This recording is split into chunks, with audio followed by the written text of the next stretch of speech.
Presidente Correa, vamos a volver al tema electoral, porque Guillermo Lasso ya ha dicho que no se presenta y como siempre en Ecuador surgen candidatos prácticamente como setas. ¿Quién sería para usted el principal rival de su partido?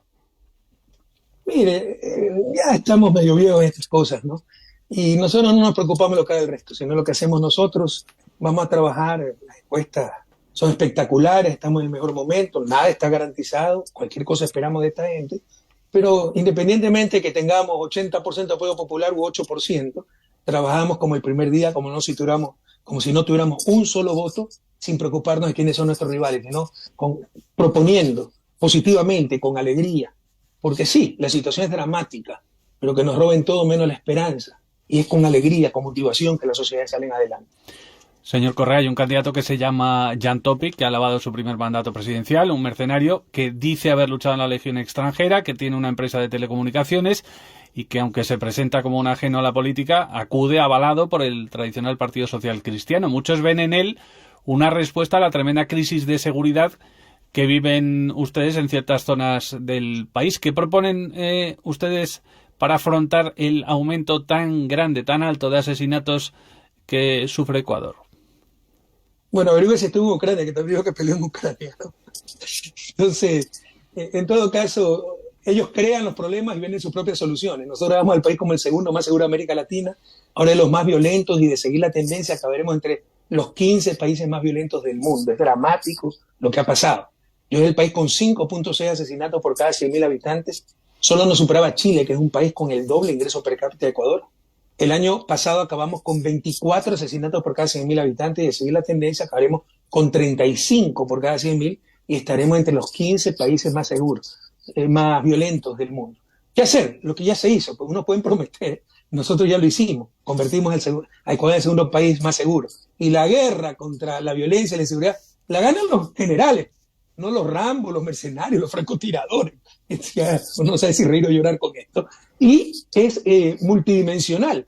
Por ejemplo, que tenía 3 capitales de delito. Hace poco salió un reportaje en diario La Nación de Argentina. Nueva York, Medellín y Glasgow. Nueva York lo combatió zonificando. Bueno, nosotros zonificamos la policía. De zonas, distritos, circuitos, subcircuitos, cada uno con el correspondiente oficial, el correspondiente rango de oficial. Y para ascender, tenían que dar resultados en su correspondiente zona, de su circuito fue un teniente hasta la zona para un general, ¿no? Y funcionó muy bien con control de mando. ¿Qué hizo Medellín en tiempo real la vigilancia? Bueno, nosotros instalamos el sistema de seguridad integrado más moderno y completo de toda América Latina. Y pese a que lo han destrozado, lo han minado, todavía sigue siendo el más completo, que se veía en tiempo real lo que estaba pasando. Y teníamos capacidad de respuesta en 6, 7 minutos, coordinando todas las acciones, ¿no? Si son patrulleros de la policía, si son ambulancias de los bomberos, hospitales públicos, etcétera, ¿no? Entonces también lo hicimos. Mientras que esa ciudad hacían una de cada cosa, nosotros hicimos las 3. ¿Y Glasgow qué hizo? Desarrollo social, pacificar las pandillas. Todo eso hicimos nosotros. Y los resultados fueron extraordinarios. O sea, aquí no hay nada nuevo que descubrir. Es hacer lo que se hizo y lo que esta gente destruyó los últimos 6 años. Esta crisis de seguridad que se está viviendo en Ecuador coincide con esta última crisis política, que ya es la sucesiva, ya hemos perdido la cuenta de las crisis políticas de Ecuador en los últimos años. ¿Es imposible que realmente la política allí se viva de una forma ciertamente tranquila? Bueno, lo tuvimos tranquilidad 10 años, ¿no? Pero como le ganaba todas las elecciones, yo era autoritario, el dictador. Y cuando empezaron a hacer trampa, y no lo entiendo, la inestabilidad, yo le contaba que antes de mi gobierno, en 10 años hubo 7 presidentes, empezó en el 96, cuando tramposamente votaron un presidente, Abdalá Bucaram, que era lo peor, pero votaron por loco, con 44 votos en el Congreso. Luego lo reemplazó un presidente interino, ni siquiera la vicepresidenta. Eso no existe, presidente interino, un golpe de Estado.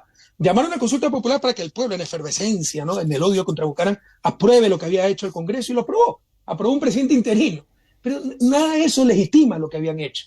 Y empezó la inestabilidad. Hasta que ganamos nosotros en 2007, tuvimos 10 años de estabilidad, le gané 14 elecciones seguidas, salimos, nos traicionó Moreno, volvieron a hacer trampa con la consulta de 2018, ya llevamos, ¿cuántos vicepresidentes? 5 o 6 vicepresidentes, vamos a tener un tercer presidente en agosto 20, por la cultura de la trampa. Por supuesto que se puede tener estabilidad, pero hay que rechazar esa cultura de trampa y para eso son claves los medios de comunicación y lamentablemente en América Latina y en Ecuador partícipes, cómplices, coautores de todo esto, ha sido la prensa que pertenece a esas élites, que pertenece a esa derecha.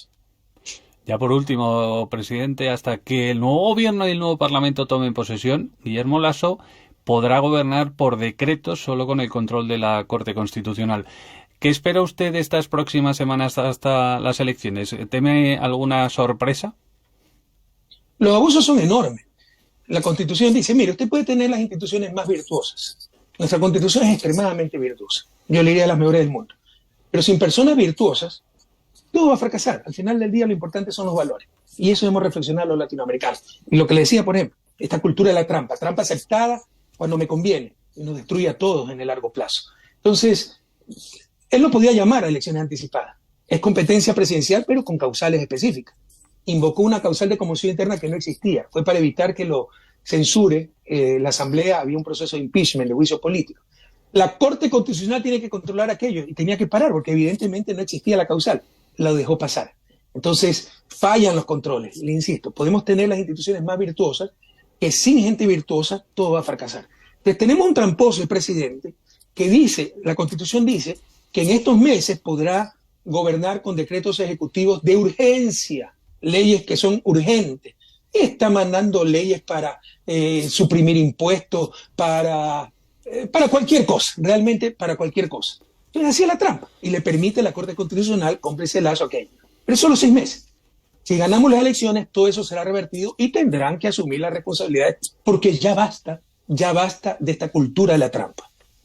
Presidente, para acabar, de forma muy breve, usted siempre ha negado que controle el movimiento correísta de forma personalista. Antes ha dicho que va a haber unas primarias donde todo el mundo va a votar. Cuéntenos, ¿qué va a votar usted en esas primarias? Como militante. Bueno, yo estoy, entre otras cosas, me quitaron mis derechos políticos, no sé si conozcas, así que no puedo votar por si acaso. Estoy condenado por influjo psíquico, por dirigir una organización criminal dedicada a los sobornos. La organización criminal era mi gobierno y los sobornos nunca han existido. Y como no tenían pruebas, fue influjo psíquico. Eso se hizo días antes de que me inscriba como candidato y así hicieron presidente Lasso en plena pandemia, cuando todo estaba parado. Tengo 51 investigaciones penales, ¿no? Tengo decenas de millones de multas en glosas y todas estas cosas que pone Contraloría para mal uso de avión presidencial. Entonces así tratan de ahogarlo a uno. Es lo que se llama el lawfare, la judicialización de la política. Lo mismo le ha hecho a Cristina Fernández de Kirchner en Argentina, a Lula da Silva en Brasil. Pero no han logrado aniquilarnos. Lo que sí han hecho es aniquilar al país. Entonces tampoco tengo derechos políticos y no podré votar el 10 de junio, por si acaso, ni en las primarias de mi movimiento. Bueno, pues veremos a ver qué sucede en las elecciones del 20 de agosto. Rafael Correa, expresidente del Ecuador, yo le agradezco mucho que haya estado hoy con nosotros en 5 continentes y le mando un fuerte abrazo. Gracias a ustedes y adelante con esos medios públicos, medios verdaderamente públicos, son extremadamente necesarios para hacer al menos un pequeño contrapeso de esa prensa privada hegemónica que obedece a los propietarios y a los auspiciantes, no al bien común. Pues gracias y un saludo. A ustedes.